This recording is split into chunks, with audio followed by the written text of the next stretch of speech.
அண்ணாமலை ரவிக்கு ஃபோன் பண்ணி பேசுகிறாரு. என்னப்பா வீட்டுக்கு வரியா அப்படின்னு சொல்லிட்டு கேட்குறாரு. அதுக்கு ரவி சொல்கிறாரு, அப்பா நான் இன்னும் கொஞ்ச நேரம் கழிச்சு ஃபோன் பண்ணுறேன்ப்பா அப்படின்னு சொல்லிட்டு ஃபோனை கட் பண்ணிட்டார். அண்ணாமலை பயங்கரமாக ஃபீல் பண்ணுறாரு. ரவி அப்படியே ரூமுக்கு போகிறாரு. ஸ்ருதி சூப்பராக அழகாக கேம் விளையாடிட்டு இருக்காங்க. இப்படி போகணும் அப்படி போகணும் அப்படின்னு சொல்லிட்டு இருக்காங்க. அப்போ வந்து ரவி சொல்கிறாரு, வா வீட்டுக்கு போகலாம் அப்படின்னு சொல்லிட்டு. என்ன நான் பேசுகிறது உனக்கு கேட்குதா இல்லையா அப்படின்னு சொல்கிறாரு. நல்லா கேட்குது ரவி, என்ன பிரச்சனை உங்களுக்கு அப்படின்னு சொல்லிட்டு ஸ்ருதி கேட்குறாங்க. வீட்டுக்கு போகலாம் வா, அப்பா ரொம்ப ஃபீல் பண்ணி பேசுகிறாரு, நம்ம போகலாம் அப்படின்னு சொல்கிறாரு. அது எப்படி நான் வர முடியும், என்னாலாம் வர முடியாது அப்படின்னு சொல்லிட்டு ஸ்ருதி சொல்கிறாங்க. அதுக்கு ரவி சொல்கிறாரு, இங்கே பாரு, ஒரு டிஷ்ஷு செய்கிறோம், அது நல்லா இல்லைன்னா தூக்கி கூட்டிட்டு அடுத்தது பண்ணணும், அதுதான் வாழ்க்கை அப்படின்னு சொல்கிறாரு. அதுக்கு ஸ்ருதி சொல்கிறாங்க, உனக்கு ஒன்று தெரியுமா, நான் நிறைய டப்பிங் பேசுவேன், அந்த டப்பிங் சரியாக வர்ற வரைக்கும் நான் பேசுவேன், அந்த மாதிரி தான் வாழ்க்கை, பிரச்சனை சரியாகணும் அப்படின்னு சொல்கிறாங்க. இப்போ என்ன நீ வரியா இல்லையா அப்படின்னு சொல்லிட்டு கேட்குறாரு. இல்லை நான் வரல அப்படின்னு சொல்லிட்டு ஸ்ருதி சொல்கிறாங்க. அதை கேட்டோடனே ரவி பேக் எடுத்துகிட்டு வர்றாரு. அப்படியே ஸ்ருதியோட அம்மா பார்க்குறாங்க. என்ன மாப்பிள்ள எங்கே கிளம்பிட்டீங்க அப்படின்னு சொல்லிட்டு கேட்குறாங்க. இல்லை நான் வீட்டுக்கு போகிறேன் அப்படின்னு சொல்கிறாரு. அப்படியா, உங்கள் வீட்டில் இருக்கவங்க எல்லாருமே எங்களை ரொம்ப அசிங்கப்படுத்திட்டாங்க, பொண்ணு கொடுத்ததுக்காக எவ்வளோ அசிங்கத்தை தான் நாங்கள் தாங்க முடியும் அப்படின்னு சொல்லிட்டு ஸ்ருதியோட அப்பா வாசுதேவன் சொல்கிறாரு. சரி மாப்பிள்ளை நீங்கள் சாப்பிட்டு போங்க, அங்கே எதுவுமே சாப்பிடல அப்படின்னு சொல்கிறாரு. இல்லை பரவாயில்ல நான் பார்த்துக்கிறேன் அப்படின்னு சொல்லிட்டு ரவி அங்கேருந்து போகிறாரு. முத்து மீனா 2 பேருமே காரில் வந்துட்டுருக்காங்க. வரும்போது ஒரு ஹோட்டலில் காரை நிறுத்துறாரு. எதுக்கு இப்போ இங்கே காரை நிறுத்துறீங்க அப்படின்னு சொல்லிட்டு மீனா கேட்குறாங்க. நாம் சாப்பிட்டு போகலாம், வீட்டில் எப்படி பார்த்தாலும் நல்ல ஒரு சண்டை வரும், அதை நம்ம ஃபேஸ் பண்ணணும்ல, அதுக்காக நம்ம சாப்பிட்டு தெம்பாக போகலாம் அப்படின்னு சொல்கிறாரு. அதை கேட்டோடனே மீனா சொல்கிறாங்க, உங்களுக்கு இப்போ சாப்பாடு ரொம்ப முக்கியம். ஆமாம் மீனா, சாப்பாடு முக்கியம்னா வா அப்படின்னு சொல்லிட்டு கூட்டிகிட்டு போகிறாரு. அப்போ எதுக்காக நீங்கள் அங்கே அப்படி சண்டை போட்டீங்க அப்படின்னு சொல்லிட்டு மீனா கேட்குறாங்க. ஆமாம் பின்ன அந்த ஆள் எப்படி பேசினா நீ பார்த்தல, அப்பாக்கே அவ்வளோ கோவம் வருது, அப்போ எனக்கு கோவம் வராதா, அப்போ எதுக்கு என் தோள் மேலே ஓடி வந்து அழுத, எனக்கு எவ்வளோ கஷ்டமாக இருந்தது தெரியுமா, உன் மேலே பழி போடும் போது என்னால் அதை தாங்கிக்க முடியுமா அப்படின்னு சொல்லிட்டு முத்து சொல்கிறார். என்னதான் இருந்தாலும் நீங்கள் பொறுமையாக தான் பேசியிருக்கணும், ஏன் என்ன அந்த ஆளை தனியாக ரூமில் கூட்டிகிட்டு போய் அடிக்கணுமா என்ன அப்படின்னு சொல்லிட்டு முத்து சொல்கிறாரு.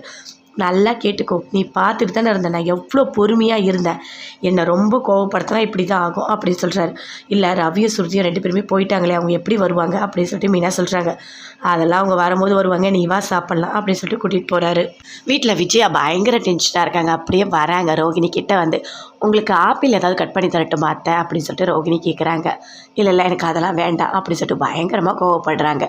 என்ன பண்ணி வச்சுருக்கான், எப்படி சண்டை வாங்கி வச்சுருக்கான், வர கோவத்துக்கு அப்படின்னு சொல்லிட்டு இப்படி கத்துறாங்க. அப்போ கரெக்டாக மீனா முத்து 2 பேருமே வீட்டுக்கு வராங்க. வந்தோடனே பயங்கரமாக கோவம் வருது. விஜயா அப்படி எழுந்து ஓடுறாங்க.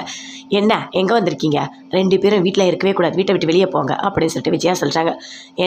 என்ன விஜயா பேசுகிற அப்படின்னு சொல்லிட்டு அண்ணாமலை சொல்கிறார். ஆமாம் இவங்க தர சண்டை போட்டாங்க, இவங்க இனிமேல் இந்த வீட்டில் இருக்கவே கூடாது அப்படின்னு சொல்கிறாங்க.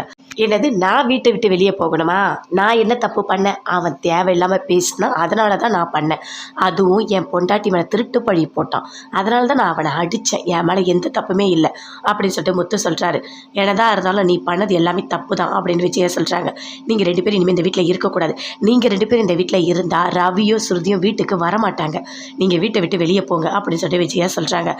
இப்போ என்ன நான் வெளியே போகணுமா, இந்த வீட்டில் பார்லரோட பேரை மாற்றுறவங்க திருட்டுத்தனம் பண்ணவங்கள்லாம் இருப்பாங்க, நான் இருக்கக்கூடாதா அப்படின்னு சொல்லிட்டு அப்படியே முத்து சொல்கிறாரு. என்ன பேசிகிட்டு இருக்க அப்படின்னு சொல்லிட்டு மனைவி சொல்கிறாரு. டேய் நீ வாயே திறக்காத, நீ திறந்தா அவ்வளோதான் நீ அப்படின்னு சொல்லிட்டு பயங்கரமாக மனோஜை திட்டுறாரு. எனக்கு தெரியாது, இனிமேல் நீ வீட்டில் இருக்கக்கூடாது, நீ இருந்தால் ஒவ்வொருத்தராக வீட்டை விட்டு வெளியே போயிடுவாங்க, நீ தயவு செய்து வீட்டை விட்டு வெளியே போயிடு அப்படின்னு சொல்லிட்டு அப்படியே விஜயா பயங்கர கோவமாக சொல்கிறாங்க. இப்போ என்ன நான் வீட்டை விட்டு வெளியே போகணும் அவ்வளோதானே, சரி மீனா இங்கே வா, போயிட்டு எல்லா ட்ரெஸ்ஸும் எடுத்து பேக் பண்ணி எடுத்து வை அப்படின்னு சொல்கிறாரு. அப்படியே மீனா பார்க்குறாங்க, அண்ணாமலையும் பார்க்குறாரு. அப்பா சரி வாங்கப்பா நம்ம போகலாம் அப்படின்னு சொல்லிட்டு முத்து கூப்பிடுறாரு. அதை பார்த்தோன்னே பயங்கரமாக ஷாக் ஆகுறாங்க விஜயா, ரோகிணி, மனோஜ் எல்லாருமே. என்னடா என்ன பேசிகிட்டு இருக்க அப்படின்னு சொல்லிட்டு விஜயா கேட்குறாங்க. அப்பா நீ வாப்பா, என் கூட வந்து நீ இருப்பா, நம்ம எல்லாருமே சேர்ந்து வீட்டை விட்டு போகலாம் அப்படின்னு சொல்லிட்டு முத்து சொல்கிறாரு. விஜயாவுக்கு பயங்கரமாக கோவம் வருது. சரிப்பா நீ எங்கே கூப்பிட்டாலும் நான் வரேன் அப்படின்னு சொல்லிட்டு அண்ணாமலை சொல்கிறாரு. என்னங்க அவன் கூப்பிட்டா நீங்கள் வீட்டை விட்டு வெளியே போயிடுவீங்களா அப்படின்னு சொல்லிட்டு விஜயா சொல்கிறாங்க. ஆமாம் என் பையன் கூப்பிட்டா நான் போய் தானே ஆகணும் அப்படின்னு சொல்கிறாரு அண்ணாமலை. இங்கே பாருங்கள் வேண்டாங்க, நீங்கள் பண்ணுறதுலாம் ரொம்ப பெரிய தப்பு. என்னடா என்னடா பண்ணிகிட்டு இருக்க நீ? நீங்கள் 2 பேர் தப்பு பண்ணதுக்கு அவர் எதுக்கு நான் கூட்டிகிட்டு போகிறேன் அப்படின்னு சொல்லிட்டு விஜயா பயங்கரமாக கத்துறாங்க. அதெல்லாம் எனக்கு தெரியாது.